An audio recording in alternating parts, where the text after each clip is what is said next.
buenas tardes. Buenas tardes. Vamos a empezar la entrevista. Lo primero sería la vida antes de la guerra. ¿La vida? Antes de la guerra.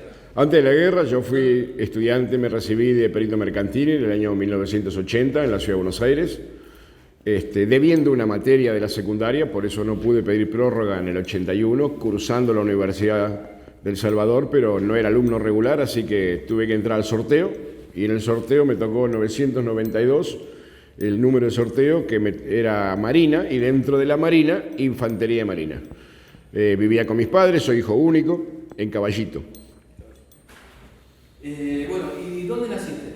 Nací en Capital Federal. En Capital Federal. Sí, dijiste el Caballito, pero bueno, no te había preguntado. ¿Tus padres a qué se dedicaban? Mi padre gastronómico, tucumano.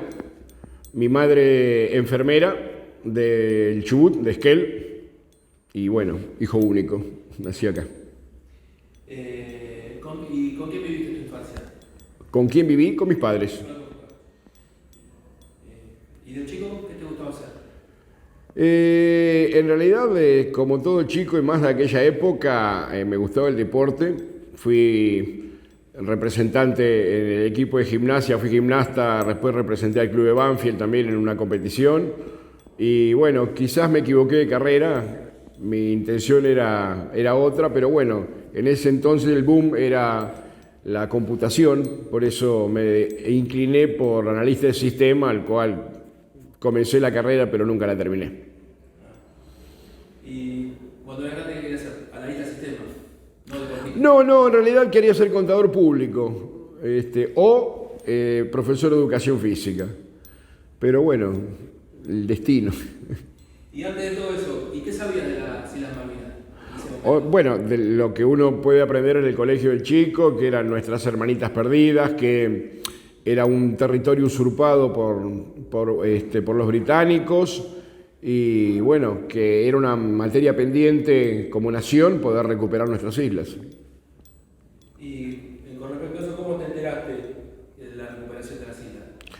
Yo ya había ingresado a mi servicio militar obligatorio el 1 de febrero del año 82 en Infantería de Marina. Después de mi instrucción en Parque Pereira Iraola, en Berazategui, camino a La Plata, una vez hecha mi instrucción como infante de Marina, mi destino fue en la base de baterías, que está dentro de la base naval de Puerto Belgrano, y ahí me encontró el 2 de abril del 82, y ahí nos enteramos, estando bajo bandera, que se habían recuperado nuestras islas.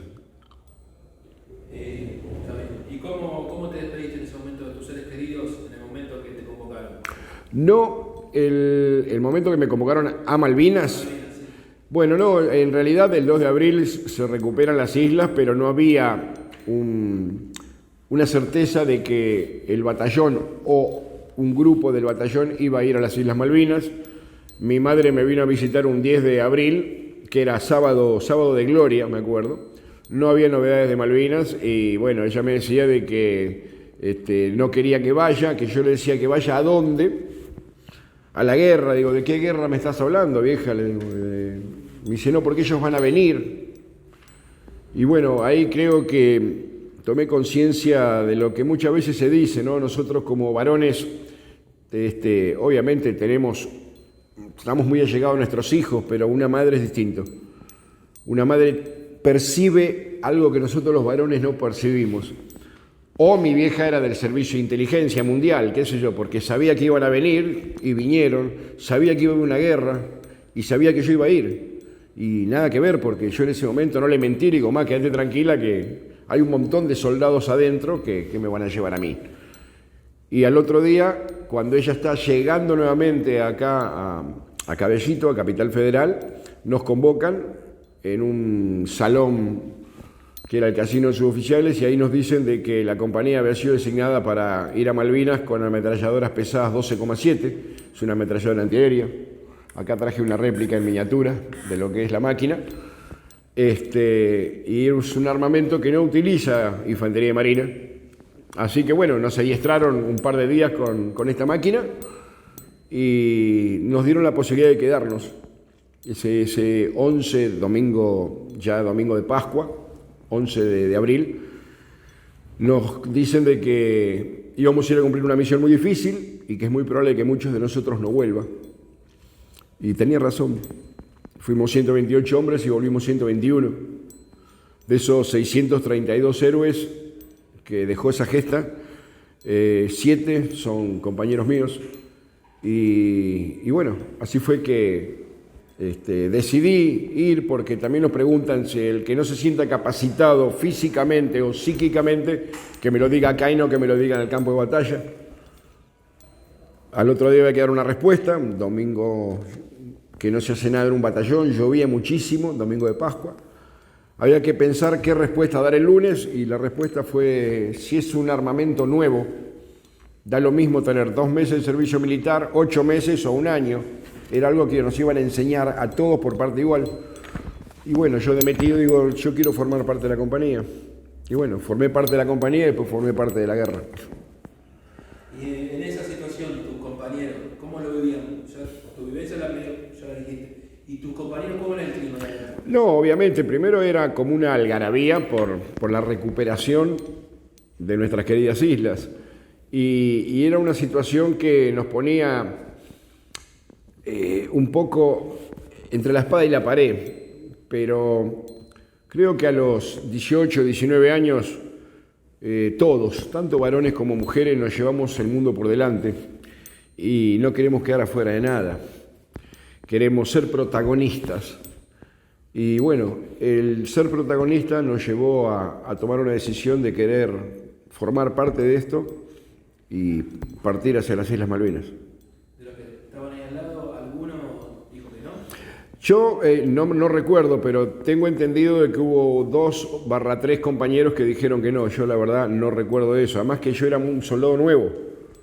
La Marina, por aquellos años, se incorporaba 5 veces al año. Cada 2 meses iba incorporando y cada 2 meses iba dejando nuevamente en la vida civil a soldados. Entonces yo cuando llegué al batallón, yo tenía 10 días de ese batallón nada más. Pero me encontré con soldados de la clase 62, más antiguos que yo, y unos ya tenían 8 meses, que eran de Rosario, de Corrientes, de Córdoba, y algunos del Chubut, y los más antiguos ya tenían 1 año, eran del conurbano bonaerense y del Chaco.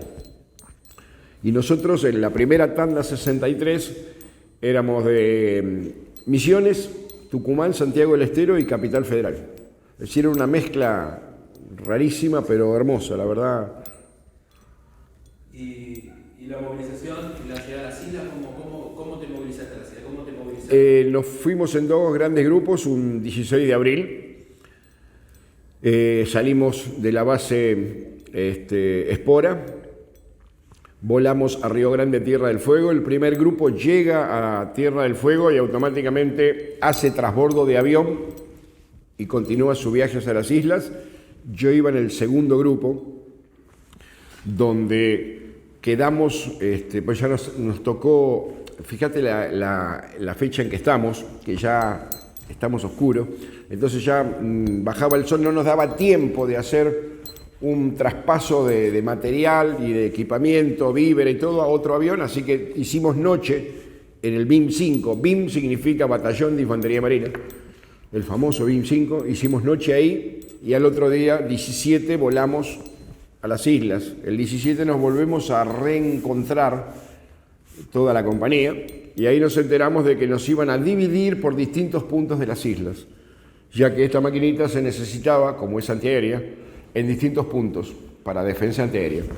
9 ametralladoras quedaron en la zona del aeropuerto, otras 6 ametralladoras van a London, 3 quedan en Tumbledon y otras 3 vamos a la península de Camber.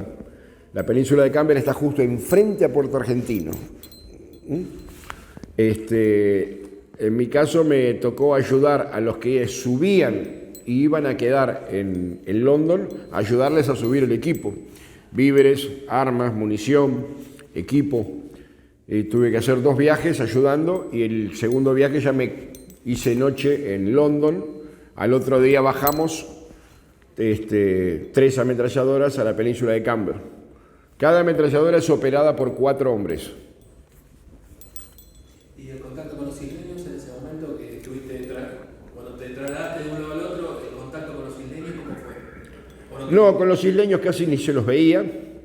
Ellos de noche salían a hacer daño.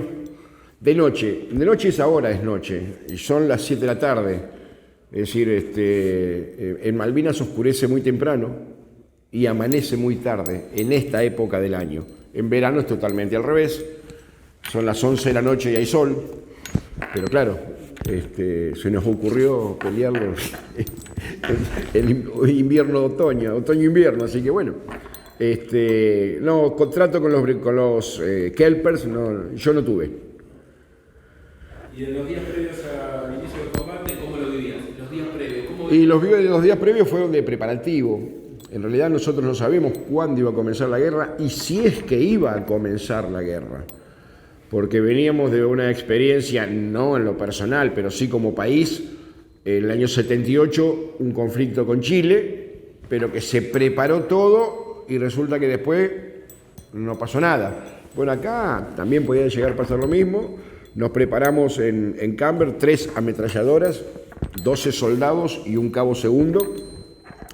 Nos parapetamos, armamos bien nuestra posición, bien segura, con piedra, estábamos sobre piedra, sobre montaña. Así que tuvimos la posibilidad de poder armar una muy buena posición antes de que empiece el combate. Nosotros no sabíamos nada si es que iba a empezar, pero nos habíamos preparado y nos preparamos bien porque el 1 de mayo, cuando realmente comenzó la guerra, no nos pasó absolutamente nada, estábamos bien parapetados, así que pudimos hacerla funcionar como ametralladora antiaérea y bueno, gracias a Dios ese día no hemos sufrido bajas. ¿Y con tus camaradas ahí en combate, cómo era la camaradería? No, a ver, los cuatro yo siempre digo de que cuando comencé dije que soy hijo único hasta el 82. Lo que no me dio la vida, mi madre, me lo dio el destino. Me dio 3 hermanos. Un chaqueño, un correntino, un cordobés. Y bueno, éramos los 4 que estábamos en la posición. Hasta el día de hoy, a través de estos aparatitos del demonio, nos comunicamos, charlamos, hablamos pavada, porque esto muchas veces uno lo usa para hablar pavada, pero bueno, sabemos que estamos vivos y que estamos con ganas de seguir adelante. Eso es lo que me dejó la guerra, 3 hermanos. Yo siempre cuando voy a dar charlas, yo doy charlas, ya tengo más de 35.000 alumnos que me han escuchado en distintos niveles, primario, secundario, universitario, clubes, sindicatos que me convocan. Yo llevo mis elementos y todo y digo que yo quiero hablar de lo bueno que dejó la guerra. Aunque parezca algo muy raro, ¿no? Porque ¿qué guerra puede dejar algo bueno? Pero yo rescaté lo bueno de la guerra, que es la solidaridad, compañerismo, trabajo en equipo y por sobre todo hermandad. Eso es lo bueno que dejó la guerra. ¿Así mismo también con tus superiores? ¿El mismo trato con Sí. Yo con mi superior ahí en la península de Camber era un cabo segundo, tenía un año más que yo. Lo vi el otro día, él vive en Río Grande, Tierra del Fuego, pero vino a Buenos Aires y estuve con él. Cada vez que tenemos la posibilidad, obviamente, hablamos y cuando él anda por Buenos Aires, obviamente, tomamos algo, un trato realmente muy bueno. No puedo hablar de que mi superioridad me dejó de lado, no, en mi caso no. ¿Y la relación con las otras fuerzas? Estábamos con otras fuerzas, tenía el BIN 2 fue uno de los grandes grupos, fueron 2 grandes grupos a la recuperación el 2 de abril. El Regimiento 25 del glorioso Ejército Argentino y el BIN 2 de Infantería Marina. Obviamente a eso se le acoplaron pequeños grupos, comandos anfibios, comandos del Ejército, abusos tácticos, la marinería, que fue quien llevó esos buques, el operativo Rosario, pero esos 2 grandes grupos que desembarcaron y recuperaron las islas, el BIM 2 vuelve al continente, pero deja una sección de 35 hombres y les dice, ahora les mandamos el relevo, nunca más les mandaron nada, y esos 35 hombres del BIM 2, a mí me tocó trabajar con ellos porque ocuparon la península de Camber y nosotros nos acoplamos al grupo también teníamos gente del ejército. No había una relación muy amigable ni nada por el estilo, pero sí bastante solidaria. Nos tratábamos de cubrir, pero es decir, el ejército se movía con su armamento y sus órdenes, y la marina se movía también con su armamento y sus órdenes. Es decir, no había un hilo de conducción, digamos, no. Es decir, obviamente, entre los superiores conversaban la estrategia, la táctica, pero nosotros la orden yo la recibí siempre de infantes de marina. Ahora vamos al 1 de mayo. Vamos al 1 de mayo. ¿Cómo vive? 4:30 de la mañana, nunca en mi vida había escuchado semejantes estruendos. Eran bombas como los tubos de GNC de los coches. Bueno, esas eran las más chiquitas que caían. No era solamente el ruido de la bomba, el ruido cuando explotaba, sino era el ruido de las 12:07. Yo te lo voy a poner ahora en posición para tirar hacia arriba. En esta posición tirábamos hacia arriba, parecíamos locos, porque nosotros sabíamos que el enemigo estaba arriba. Pero claro, arriba uno ve, por ejemplo, acá todo blanco. Bueno, allá veíamos todo negro. No se veía nada. Pero nosotros sabíamos que de arriba nos estaban tirando. Entonces había que tirar para arriba. Y era esta posición y tirar para arriba con 12,7 que tiraba el correntino, que él era el tirador. Y después el jefe de pieza, el abastecedor, que era yo, o el cargador, teníamos, algunos tenían pistola y yo tenía un falpara, fusil. Es decir, todos tirando para arriba. Parecíamos locos. ¿A qué? No sé. Pero sirvió porque manteníamos al enemigo en altura. Es decir, el enemigo en lugar de volar a esta altura, volaba a esta altura. Es decir, ese enemigo pues no es tonto. Es decir, nos sirvió como para mantenerlo en distancia. Y gracias a Dios pudimos soportarlo. El ruido que hace esta máquina tirando, más nuestro fusil, más las pistolas, era una locura, la verdad. Y algo cerca cayó. Y cayó más que nada en Puerto Argentino, cayó algo, y en Camber cayó en la punta, pero gracias a Dios no nos hizo ningún daño. Y en cuanto al crucero General Belgrano, ¿cómo nosotros nos enteramos a la noche del 2 de mayo. El 2 de mayo el crucero es hundido a las 4 de la tarde por el submarino Conqueror. 3 torpedos le tiraron, 2 hicieron impacto. Pero bueno, supongo que quien debe hablar más del crucero es alguien del crucero. No me quiero arrogar ese título de hablar del crucero Belgrano. Nosotros nos enteramos el 2 de mayo que habían hundido nuestro crucero. Nos enteramos a través de jefes nuestros, es decir, se va pasando la bola, que habían hundido al Belgrano. Y ahí nos dimos cuenta de que acá no hay marcha atrás y que de acá a todo o nada. ¿Y participaste en el combate? El 13 de junio a la noche, la última noche, entré cuerpo a cuerpo. La última noche y con los británicos. Sí, No con aviones ni con personas. no, te explico. La península de Camber es una lengua que está justo enfrente a Puerto Argentino. Viene Puerto Argentino, agua. Península de Camber, nuevamente agua y otra montaña. Es una cadena montañosa de baja altura. Nosotros sabíamos que atrás nuestro teníamos agua y Puerto Argentino, es decir, propia tropa. Eran compañeros nuestros. Nosotros teníamos que cubrir hacia abajo la ladera, al mar, para que no ingresen por ahí. Yo siempre digo de que nosotros nos planteamos, nosotros como los 4, el equipo ¿no? 3 grandes objetivos. El primer objetivo era lo que fuimos. Por aquellos años nos gobernaba un gobierno de facto. Galtieri, Anaya y Lamidoso era el triunvirato. Y nosotros fuimos a Malvinas, ¿a qué? Fuimos a defender a la patria, fuimos a defender a la bandera. No fuimos a defenderlo ni a Galtieri, ni a Anaya, ni a Lamidoso. Fuimos a defender nuestra bandera. Éramos soldados.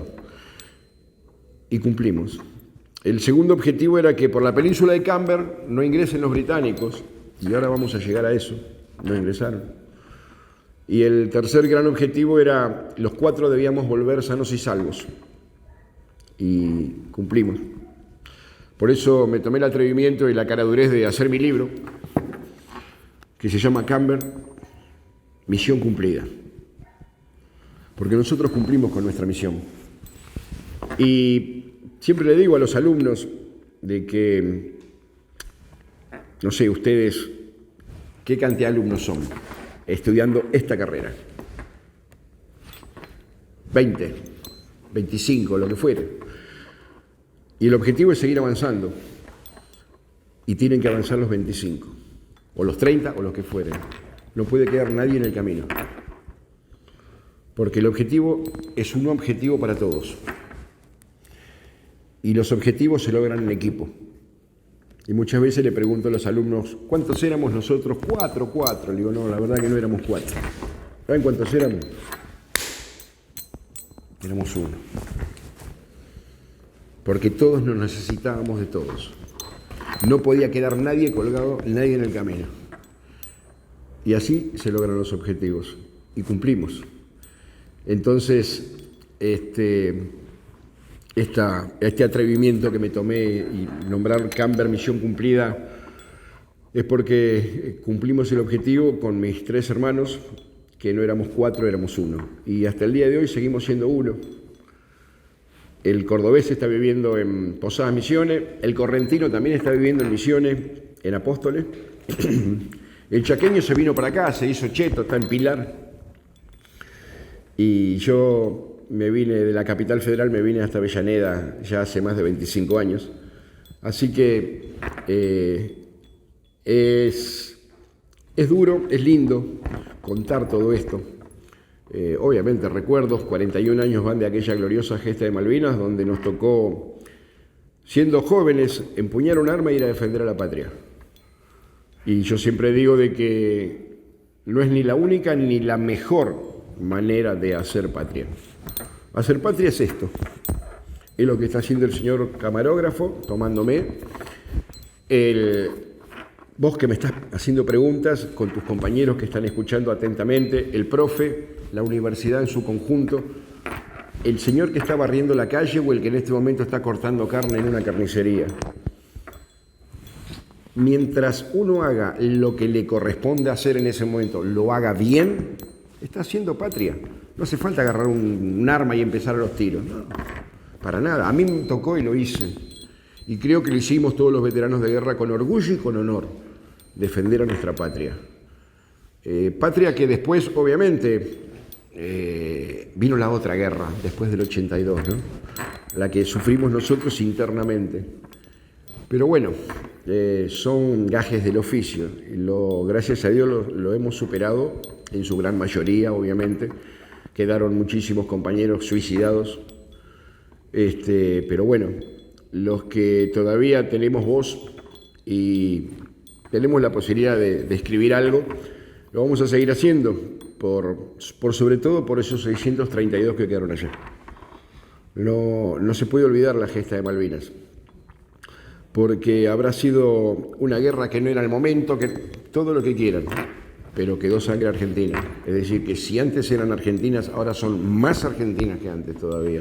Vamos a doblegar los esfuerzos para que por vía diplomática, nunca más una guerra, podamos recuperar nuestro territorio. ¿Y en la batalla de la península, como hablabas recién? Esa batalla fue, te la voy a graficar, vamos a suponer que todo esto marrón es la península de Camber, donde montamos sobre montaña, sobre lomas, 3 ametralladoras. Loma 1, Loma 2 y Loma 3. Para abajo atrás teníamos agua y Puerto Argentino, así que no había problema, el tema era bajar y adelante. Y adelante tenía Loma 1, ojo 1, Loma 2, ojo 2 y Loma 3, ojo 3. A mí me tocó la 3. El ojo es el famoso Pozo de Zorro, donde había 2 soldados en cada pozo haciendo guardia, desde las 20 hasta las 8 de la mañana. 12 horas de guardia, 3 turnos, 4 horas por turno. Y ese 13 de junio, mi compañero de guardia no era un integrante de la 12-7, sino era uno del famoso BIM 2, que había quedado, el soldado Abelino Rubén Rodríguez de Rosario. Él era mi compañero de guardia. Yo bajaba con mi fusil al pozo y él venía con su FAP. FAP es fusil automático pesado, yo tenía un FAL, fusil automático liviano. Los dos llevan la misma munición, una munición 7.62, munición de fusil, y estábamos haciendo guardia ese 13 de junio a la noche, y de repente él me dice, fíjate a las 10, ¿qué significa las 10? Para mí, por ejemplo, el frente de la cámara son las 12, tenemos las 9, las 3, las 6, ¿me explico? Fíjate a las 10, para mí las 10 son ahí, me fijo y veo en el agua una mancha grande. Podía ser la sombra de una nube que pasó y la luna se refleja en el terreno. Pero el almirante Irizar, uno de nuestros dos buques hospital, había tirado ancla a la mañana del 13, no podía entrar a la bahía. Y bueno, a lo mejor tiró un tanque de aceite y el aceite camina en el agua. No le di importancia. Estaba entre ojo 1 y ojo 2. Nosotros estábamos en ojo 3. Estaba ahí en el medio, pero en el agua. Sigo charlando con Avelino y me dice, fíjate bien. Yo tenía el visor nocturno, me fijo bien y ahí sí, los vi bien clarito. Eran 3 lanchas, 3 botes grandes que querían desembarcar. Automáticamente doy aviso a la misma línea. Ojo 1, acá ojo 3, cambio. Ojo 2, acá ojo 3, cambio. Ojo 1, ojo 2. No me responden ninguno de los 4 soldados. Obviamente yo pensé, digo, bueno, los pasaron a degüello, porque ruido a arma de fuego no escuchamos. Digo, esta gente desembarcó y son víboras, se mueven. Te puedo asegurar de que si se movía el pasto le tiro. Yo estaba con el FAL, hasta calor me agarró. Ya me saqué una frazada que tenía, el poncho de agua, estaba loco. Ya tiré el visor nocturno, los quería, digo, estos tipos los tengo al lado y no los veo. Porque ¿quiénes son los próximos dos? El rosarino y yo. Automáticamente nos ponemos en alerta y Loma 2, de arriba, nos dice, ojo 3, ¿qué ven? 3 botes que están por desembarcar, que ya desembarcaron, no sé. Pero no me contestan ni ojo 1 ni ojo 2. Quédense tranquilo, ojo 1 y ojo 2 ya se replegaron. Se fueron para arriba. El poderío nuestro estaba arriba. Listo, solicito orden de repliegue. No hay tiempo, ustedes dos quedan abajo. Y quedamos ahí abajo nosotros dos con el rosarino, donde nos dice si teníamos munición trazante.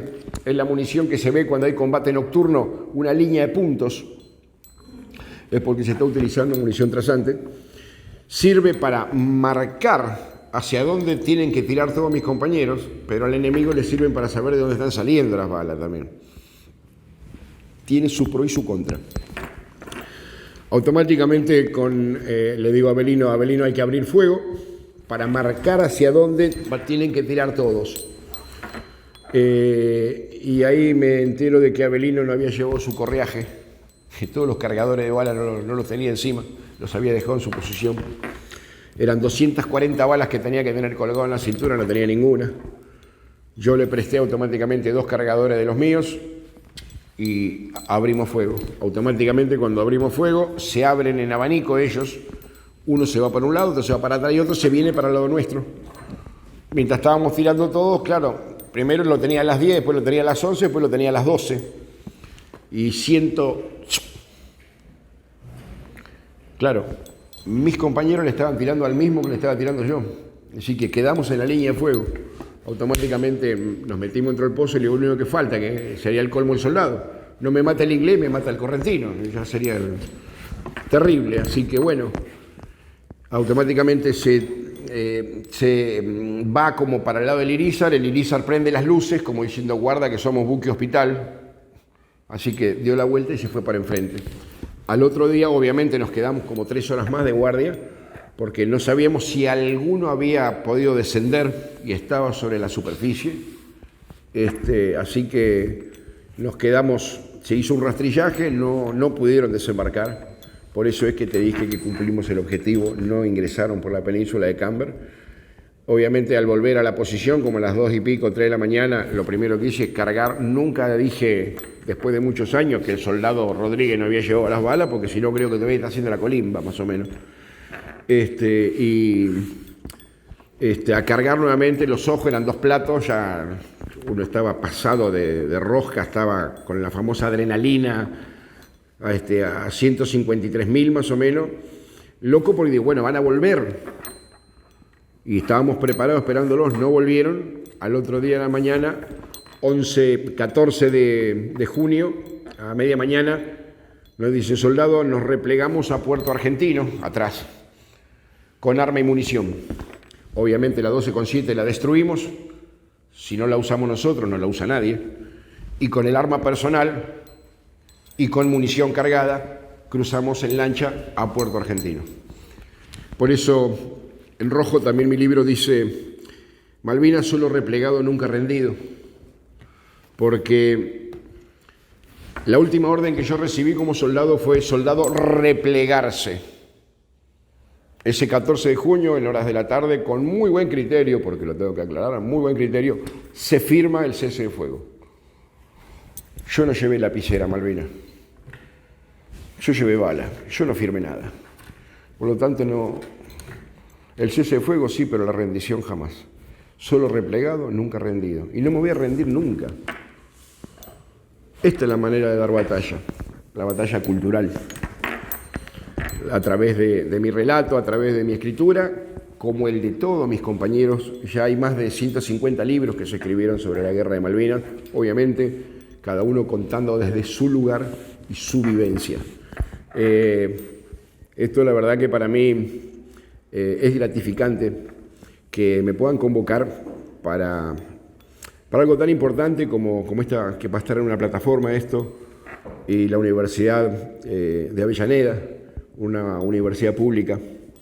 Yo estudié en colegio, toda mi primaria es en colegio público, y hoy trabajo en salud pública también, así que soy empleado municipal de la Ciudad de Buenos Aires, 38 años de gobierno de la ciudad, o era municipalidad de la Ciudad de Buenos Aires.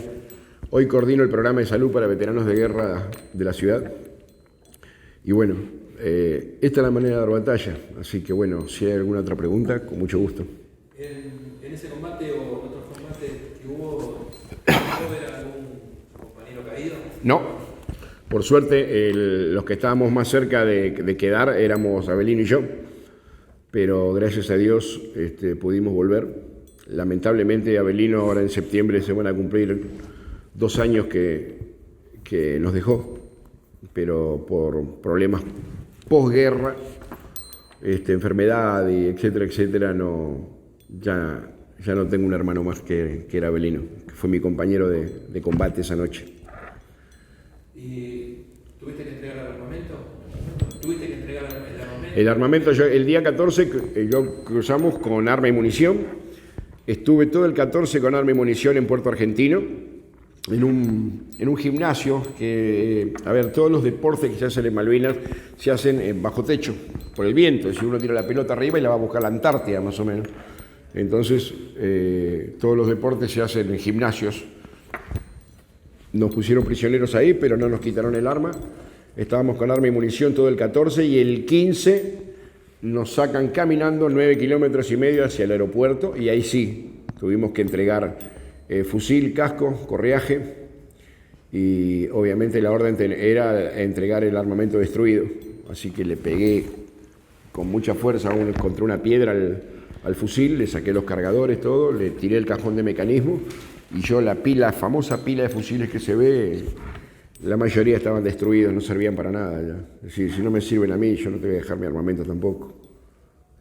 ¿Y el trato de los ingleses hacia ustedes? Ya no hubo trato casi, es decir, nos llevan, vamos como ovejas hacia un gran corral que era el aeropuerto, donde ellos tienen 2 entradas al aeropuerto. Hay una que no se utiliza, es algo muerto, digamos, y una entrada principal que da a la ruta que sale a Puerto Argentino. Esa es la que se utilizaba, asfaltada, lo único asfaltado por aquellos años.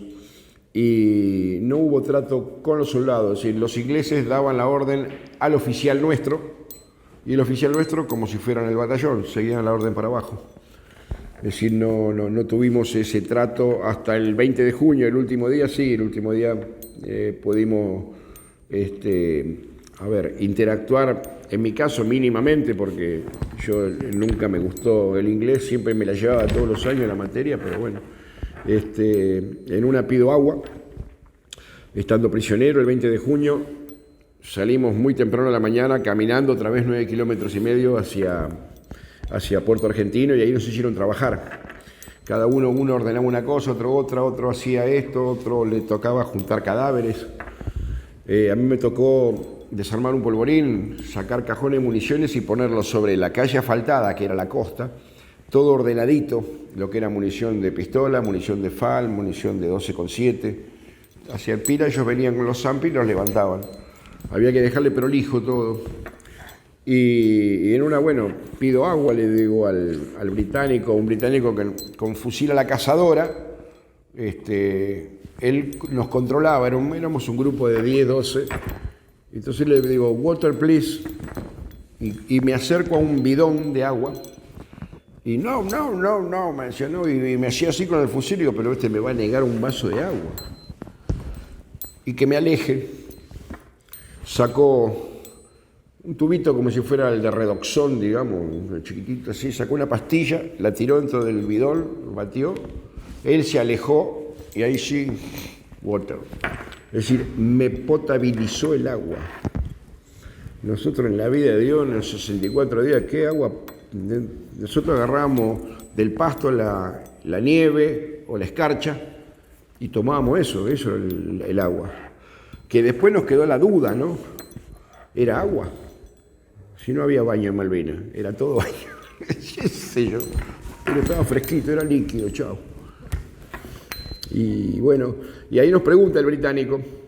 Dentro del grupo había un muchacho que más o menos hablaba bastante inglés.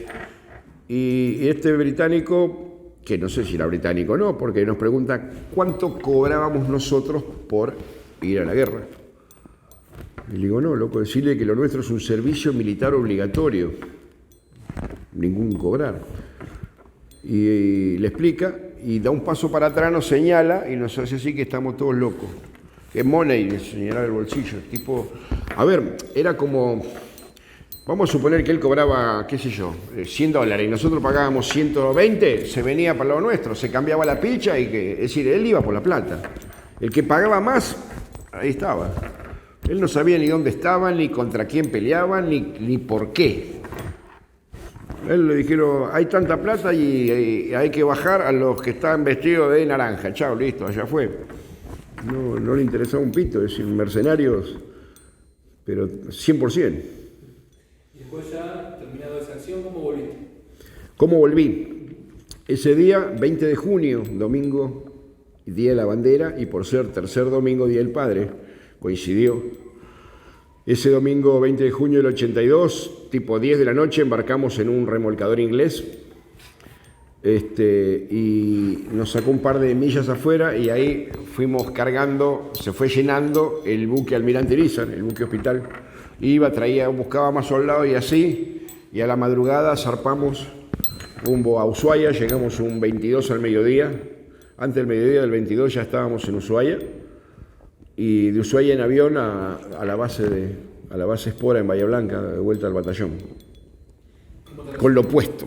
¿Y cómo te recibieron? No hubo un gran recibimiento tampoco por parte de nadie. Obviamente alegría, abrazos, llantos. Sabíamos que habíamos dejado, es decir, cuando nos volvemos a reencontrar todos, recordad que nosotros nos dividieron por distintos sectores. Por ejemplo, en el aeropuerto tenemos nuestra primera baja. En la zona del aeropuerto, el soldado Mesa, un soldado correntino de Curuzú-Cuatiá, por una esquirla, un 25 de mayo pasó a ser héroe.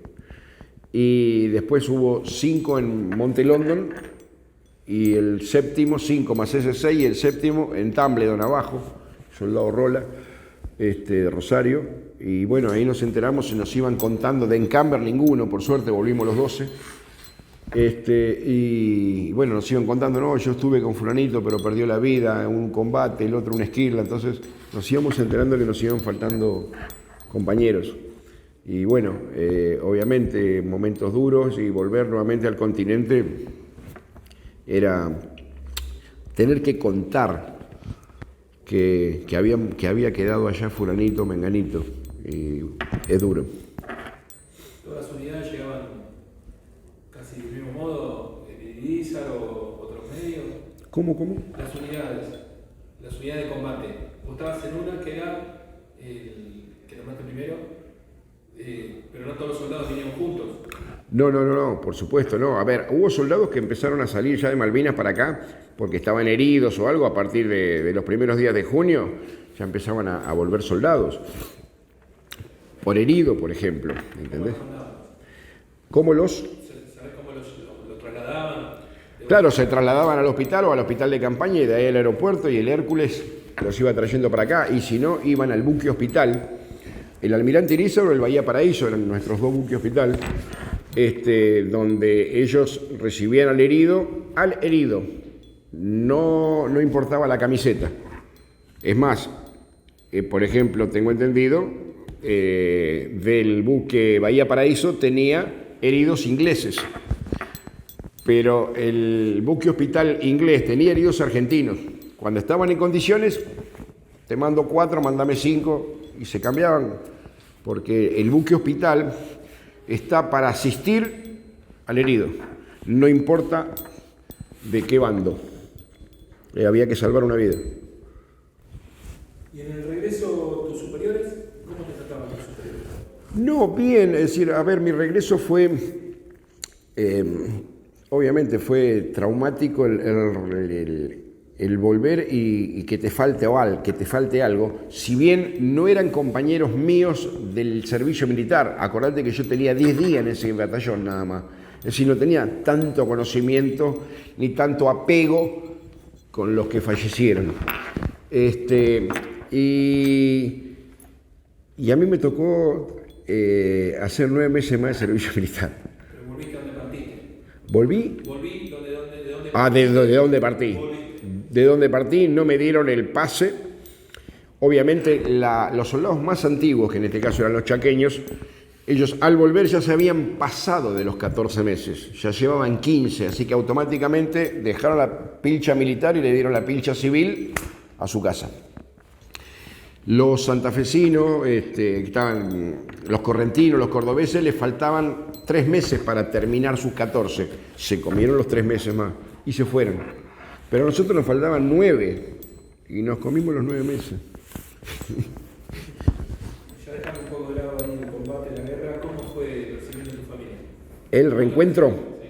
Y bueno, obviamente ese reencuentro yo lo hice a la semana más o menos de haber pisado el continente. Me acuerdo que bajé en Constitución, bajé del tren y me tomé el 65 que me llevaba a Parque Centenario. Y yo crucé en remera con mi bolso azul de tela con el escudo de la Marina blanco y una remera verde pero manga corta. Claro, era 20 largo de junio y la gente, bufanda, gorro. Claro, yo venía de una temperatura bajo cero extrema. Para mí 10 grados era verano. Y ahí el chofer automáticamente, en ese entonces el soldado no se le cobraba boleto. Uno decía tal... Pasá soldado, te decían. Y bueno, ese fue el primer gesto, ¿no?, que yo recibí de la parte civil. Pasá, muchacho, me dice. Y cuando bajé, me acuerdo que caminé 1,5 cuadras, que es lo que separa la parada del colectivo de donde estaba la entrada del edificio. Y lo hice caminando, pero caminaba de una manera que yo creo que era caminar trotando. Y llegué al 8º piso, obviamente ya abrí el ascensor y me estaban esperando mis padres, se lanzaron a llorar los dos. La perrita, tenía una perrita chiquita, pegaba unos saltos esa perra. Y bueno, nos volvimos a reencontrar los 4. El último capítulo es de mi madre. Mi madre vive, mi madre tiene 94 años. Acá hay algunas de las cartas que yo le enviaba, ella las guardó. Y bueno, ahora las puse en el libro. Y el último capítulo se lo di a ella. Dice Relatos de mi madre. Es una de las anécdotas que ella le tocó vivir durante la guerra. Y bueno, quise cerrar mi libro con el relato de ella, ¿no? Que es la que me trajo al mundo, la que me dio vida y la que me dijo, los ingleses van a venir, vos vas a ir a la guerra, y bueno, así que es de ella. ¿Y cómo te sentiste en ese momento? ¿Qué sensación, qué vivencia tuviste? Estás ahora de vuelta en tu casa, la guerra quedó atrás, estás en tu casa, ¿qué sentiste en el primer momento? Lo que pasó, a ver, era algo que quizás uno quería que le pregunten y nadie le preguntaba, porque nadie sabía cómo tratar a un soldado, porque no hubo guerra. Entonces, llevarlo a un psicólogo. ¿Y qué psicólogo? ¿Algún psicólogo trató con algún veterano de guerra? No. ¿Un psiquiatra? No.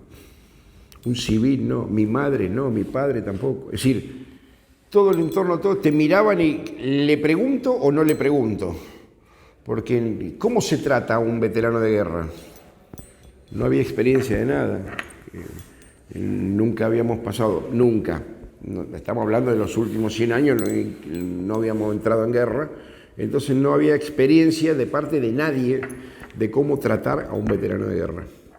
Y yo renegué mucho con esos 9 meses que me tocó hacer el servicio militar, continuar, porque yo digo, no me dan la libreta firmada, ¿no les parece que ya cumplí con la patria?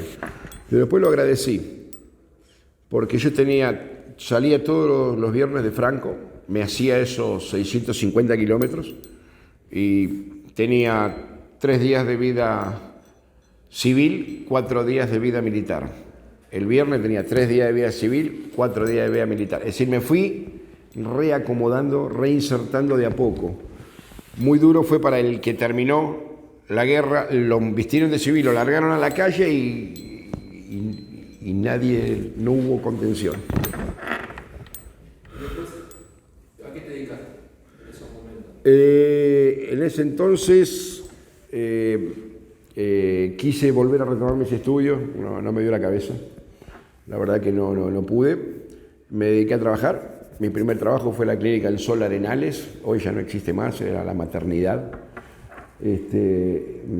Y después presenté mis papeles en la municipalidad de la Ciudad de Buenos Aires por aquellos años, y en el año 85 pude ingresar a trabajar como empleado municipal y sigo hasta el día de hoy, llevo 38 años ya de municipal. ¿Y te das alguna organización? ¿Alguna organización de veteranos? A ver, yo si bien no pertenezco a ninguna asociación, sí fui parte de una madre que era la Federación de Veteranos de Guerra por los años 90. Y después, ahora estoy asociado a 3 de febrero, siendo de Avellaneda, pero también si yo voy a distintos centros de veteranos de guerra y yo me llevo con todos bien, pero la verdad que no pertenezco a nada en especial. Obviamente las organizaciones las respeto, y cuando hay una movilización, un reclamo que es organizado por la federación, más vale que estoy, porque me siento parte de, pero no soy activista, digamos, ni soy referente, ni nada. Soy un croto nomás. Cuando te enteraste en el cementerio de Darwin, ¿qué opinión te...? Mis 3 viajes a Malvinas, yo volví 3 veces a Malvinas.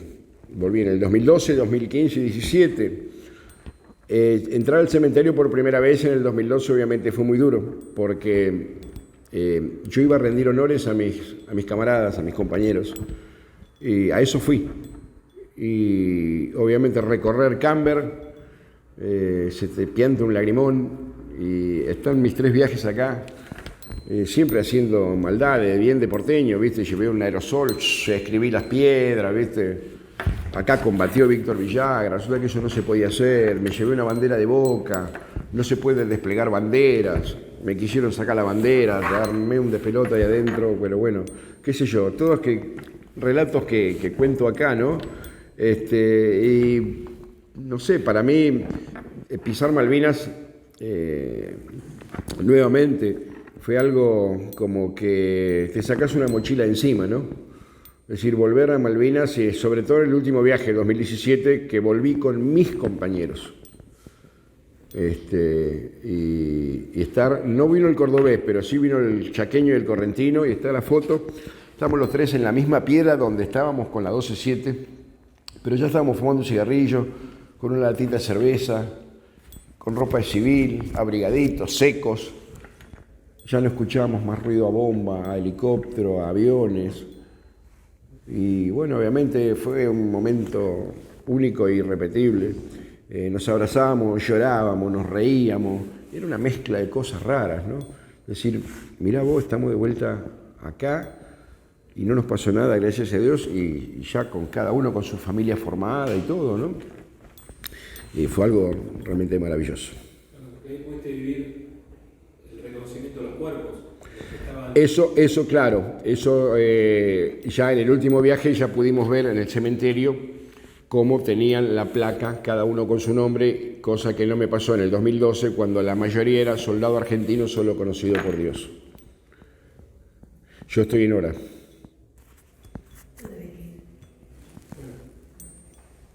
Está bien, entonces agradecerte por haber participado y... No, nada que agradecer, ojalá sirva, ojalá quede. Ojalá puedan llevarlo a través de su palabra y de esta experiencia, que no sé si fue buena o mala, pero fue una experiencia, y poder transmitirlo y a disposición para cuando venga la cantidad de alumnos que sea, hasta 1300 una vez aguanté en un gimnasio. Así que no tengo problema, a disposición de ustedes para hablar de lo bueno que dejó la guerra. Aparte de agradecerte, si te queda algo por decir, lo estás diciendo. Bueno. Viva la patria. Gracias. A ustedes.